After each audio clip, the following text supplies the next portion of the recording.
So today, Apple did something that Apple doesn't typically do, and that's release new hardware without making a keynote.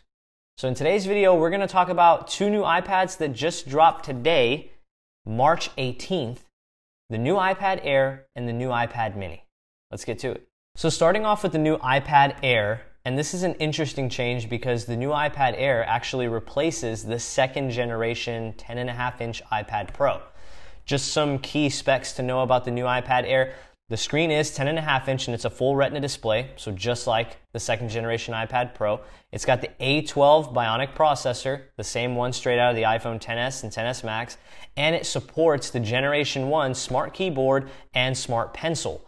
So in a lot of ways, it's really similar to the last generation iPad Pro with a better processor. But where is it different? The 120 Hz refresh rate.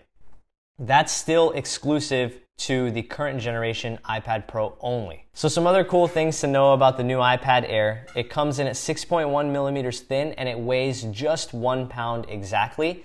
And if you're a fan of the traditional iPad design, you know that that also comes with Touch ID. So a lot of people will be happy there as well. Now, processing speed and general performance is going to be really good thanks to the A12 Bionic, and this iPad is AR capable thanks to the Neural Engine. And of course, graphics are going to be really good as well, so if you like to play games on your iPad, you'll be just fine. And since you can use it with the first generation Smart Keyboard and Apple Pencil, productivity is also definitely accessible on this iPad. So all in all, the new iPad Air is a really powerful iPad that won't set you back too much. Let's talk about pricing, colors, and what options you have before you actually check out and buy this thing. So the new iPad Air is available in 3 colors: silver, space gray, and that really cool blush type of gold that Apple's been putting on a lot of their new hardware lately. You got 2 storage options available to you, 64 gigabytes and 256 gigabytes. And of course, you have 2 different connectivity options, Wi-Fi or Wi-Fi plus cellular. Now, the pricing is $499 for 64 gigabytes and just Wi-Fi, or $649 for 64 gigs and Wi-Fi and LTE. So they're cheaper, definitely, than the current iPad Pros, but they're still pretty pricey. I mean, if you're gonna buy something like this, especially if you wanna buy it for productivity, you're probably gonna stack the keyboard and the pencil. The keyboard is $159 and the pencil is $99, basically $100. So an additional $260 plus tax on top of what you're already paying for your iPad Air. So you could see this thing get into the high 700s, 800s, 900s, even close to 1,000, depending on which configuration you get. So it's cheaper than buying a new iPad Pro with all the accessories, but it's still not that cheap once you stack everything on top of the base price of the iPad. Now we really get to the interesting part, and that's trying to figure out a couple of things. Why Apple even brought out the iPad Air, and 2, who is this iPad ideally for? In answering, and these are all just my opinions, obviously I don't know Apple's reasoning behind bringing it out and who they feel this iPad's for, but I feel like Apple brought out the new iPad Air because so many people bought the original iPad Air. Now this is a refresh, right? Just like what we saw with the new MacBook Pros that came out. But what's different about this launch is that when Apple refreshed the MacBook Air, they made a keynote about it and it was a huge deal. Whereas they refreshed the Air and the Mini that we're about to get to in a few minutes, and they just plopped it on the website today. They didn't let anyone know, there was no event for it, nothing. They just threw them up there and now you can go in and order them.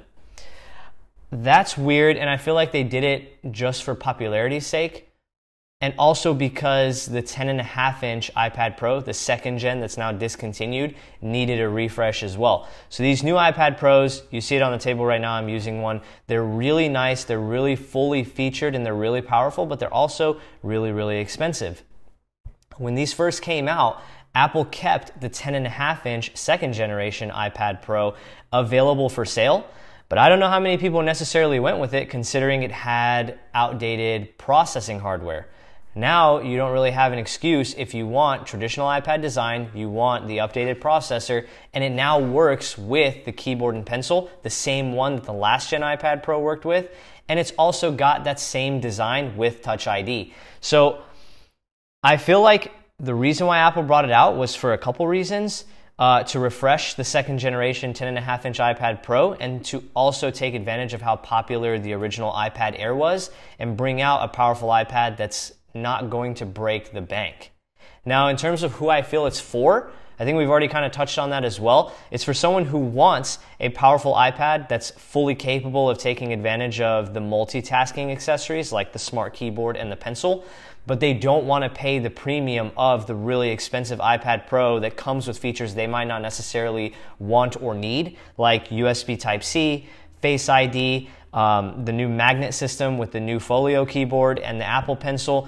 Those are all things that some people like myself will pay for, but not necessarily everyone wants to pay for those things. So I feel like the new iPad Air is kind of in this weird situation where it takes advantage of someone who wants a really powerful iPad, but they don't want to pay top dollar for it, but at the same time, they don't want the regular iPad that's available for $329 that doesn't work with the keyboard, has a last-gen processor, and only works with the pencil.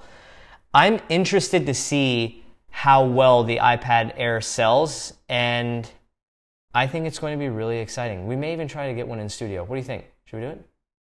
Maybe? We'll see what happens. Now let's talk about the iPad mini. Now, talking about this one is going to be easier than talking about the Air because the Air is like a giant version of the new iPad mini.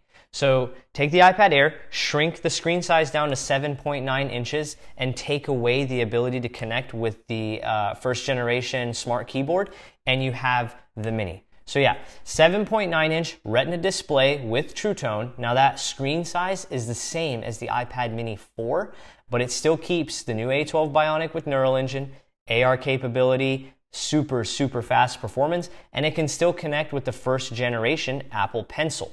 So the new iPad mini is for those of us, which there's a lot, I know this for sure, that really like the iPad, but they prefer it in a much smaller package. And this iPad mini is now super powerful, and thanks to the Apple Pencil, just a little more capable. So let's talk about pricing and availability of the new iPad mini.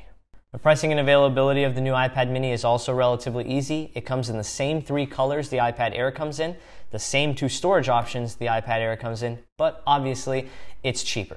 $100 cheaper at each price point. So Wi-Fi starts at $399, and Wi-Fi and cellular will set you back $529. Now this one's a little bit more manageable though, because bear in mind you won't have to spend $160 on a smart keyboard. It's not compatible with one. So you could just get an iPad mini, 64 gig Wi-Fi and a pencil and be out the door $499, and you still get all those incredible features that these new iPads come with. So $500 can get you a super powerful, super capable iPad mini. That's a power bargain right there. Now there's one other thing that I want to talk to you guys about in terms of both of these new iPads.